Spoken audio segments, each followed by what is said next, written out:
আমাদের জীবনে এই ঘাসটির রয়েছে অপরিসীম গুরুত্ব, কিন্তু যদি আমরা এর ব্যবহার সম্পর্কে জানি, যারা ব্যবহার করবেন অবশ্যই খুবই উপকৃত হবেন।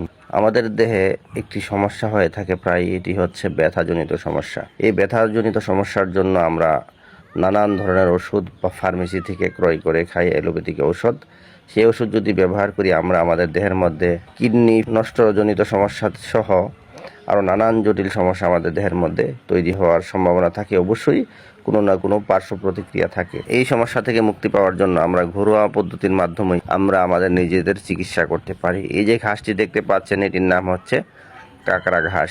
এই ঘাসটির প্রধান কাজ হচ্ছে আমাদের দেহে যেই বাত অথবা ব্যথাজনিত সমস্যাকে চিরতরে নির্মূল করে দেওয়া। এই ব্যথাজনিত সমস্যা থেকে আমরা সম্পূর্ণরূপে মুক্তি পাওয়ার জন্য আমরা এই গাছকে ব্যবহার করতে পারি। এই গাছকে নিয়ে এসে ভালোভাবে থেতো করে রস ব্যবহার করতে পারি দিনে অন্তত 2 বার, অথবা আমরা এই গাছটি নিয়ে এসে হালকা থেতো করে পানির মধ্যে দিয়ে সিদ্ধ করেও আমরা চায়ের মতন দিনে 2 থেকে 3 বার পান করতে পারি। এর মাধ্যমে ইনশাআল্লাহ ধীরে ধীরে কিছু দিনের মধ্যেই আমাদের দেহের ব্যথাজনিত সমস্যা ইনশাআল্লাহ সম্পূর্ণরূপে সমাধান হয়ে যাবে। অবশ্যই আপনারা ব্যবহার করবেন, আমিও ব্যবহার করি, ইনশাআল্লাহ অবশ্যই উপকৃত হবেন। ভালো থাকবেন। আল্লাহ হাফেজ। আসসালামু আলাইকুম।